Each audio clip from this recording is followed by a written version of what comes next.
सभी सर्वोच्च पद उनको मिला। 2 टर्म वो राज्यसभा में रहते हैं। पार्टी के राष्ट्रीय महासचिव के रूप में वो संगठन के प्रभारी की जिम्मेवारी, पार्टी के राष्ट्रीय अध्यक्ष की जिम्मेवारी भी माननीय मुख्यमंत्री, केंद्र सरकार में मंत्री के रूप में भी वो उन्होंने काम किया। तो जो सम्मान होता है पार्टी के सम्मानित होता है और पार्टी के सम्मानित नेता के रूप में पार्टी ने उनको हर संभव सम्मान दिया है। बिहार में कल देर शाम सियासी ड्रामा का सस्पेंस खत्म हो गया और जनता दल यूनाइटेड ने झारखंड के प्रदेश अध्यक्ष खीरू महतो को होने वाले राज्यसभा चुनाव के लिए अपना उम्मीदवार बनाया है। महतो के उम्मीदवारी से आरसीपी सिंह के सभी उम्मीदों को जोरदार झटका लगा है। हालांकि कयास तो पहले से लगाया जा रहा था कि इस बार आरसीपी बाबू का राज्यसभा जाना इतना आसान नहीं होगा, लेकिन नीतीश कुमार के बाद खुद को पार्टी में नंबर 2 बताने वाले आरसीपी सिंह अंत समय तक अपने लिए हर संभव प्रयास करते रहे। आरसीपी के समर्थक भी सोशल मीडिया पर यह बताने से नहीं चूके कि उनके नेता और आरसीपी सिंह ने सीएम नीतीश और जनता दल यूनाइटेड के लिए क्या कुछ नहीं किया है। लेकिन नीतीश कुमार तो नीतीश कुमार हैं, उनका फैसला वही जाने। मुख्यमंत्री नीतीश कुमार के सामने आरसीपी सिंह की एक ना चली और उनका लगातार तीसरी बार राज्यसभा जाने का सपना टूट गया। आरसीपी सिंह फिलहाल मोदी कैबिनेट में मंत्री भी हैं और अगर 6 महीने के अंदर वह संसद के किसी भी सदन का सदस्य नहीं बने तो उनको केंद्रीय मंत्रिमंडल से अपने पद से इस्तीफा देना पड़ेगा। मतलब साफ है कि सदन की सदस्यता तो गंवानी ही पड़ेगी, साथ साथ मंत्री पद से भी हाथ धोना पड़ेगा। अगर वर्तमान की राजनीति स्थिति को देखें तो लगभग ये तय माना जा रहा है कि आरसीपी सिंह अब ना तो राज्यसभा के सदस्य रहेंगे और ना ही मोदी कैबिनेट का हिस्सा।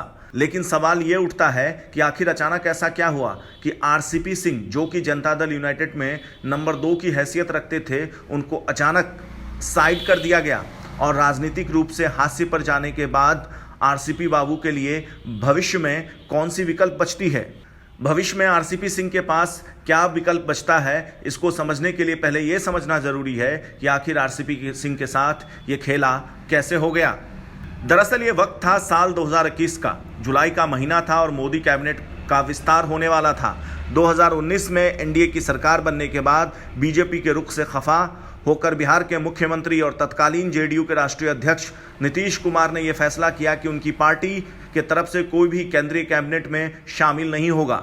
लेकिन जब 2021 में यह फैसला लिया गया कि अब मोदी कैबिनेट का विस्तार होगा, तब उस वक्त के राष्ट्रीय अध्यक्ष आरसीपी सिंह ने यह फैसला किया कि जनता दल यूनाइटेड केंद्रीय कैबिनेट का हिस्सा बनेगी।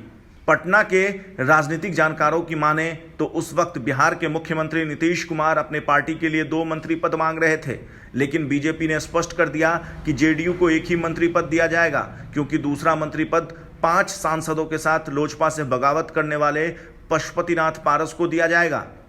जानकारों की माने तो ये वही समय था जब आरसीपी सिंह और ललन सिंह में मंत्री पद की दावेदारी को लेकर के ठन गई थी। उस वक्त आरसीपी सिंह बिना किसी की परवाह किए बिना जेडीयू कोटे से केंद्रीय कैबिनेट के लिए अपना नाम प्रस्तावित कर दिया और ललन सिंह का मंत्री बनने का सपना अधूरा रह गया।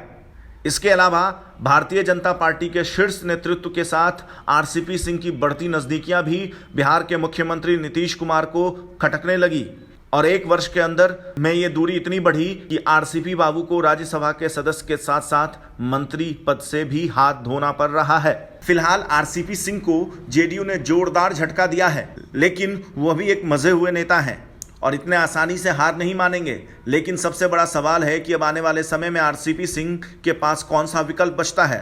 गौरतलब है कि आरसीपी सिंह की राज्यसभा का कार्यकाल जल्द ही पूर्ण हो जाएगा और मंत्री पद पर बने रहने के लिए उनको दोनों सदनों में से किसी एक सदन की सदस्यता तो लेनी ही होगी। साथ साथ पीएम मोदी और गृह मंत्री अमित शाह की विशेष कृपा की भी आवश्यकता पड़ेगी। लेकिन अगर वर्तमान परिस्थिति की बात करें तो इसकी उम्मीद बेहद कम लगती है कि बीजेपी आरसीपी सिंह के कारण बिहार के मुख्यमंत्री नीतीश कुमार को नाराज करे। लेकिन राजनीति संभावनाओं का खेल है, क्या पता आरसीपी बाबू कुछ बड़ा खेला कर दें जिससे भाजपा के आलाकमान खुश हो जाए और बख्शीश के तौर पर उनको केंद्रीय मंत्री पद भेंट कर दे।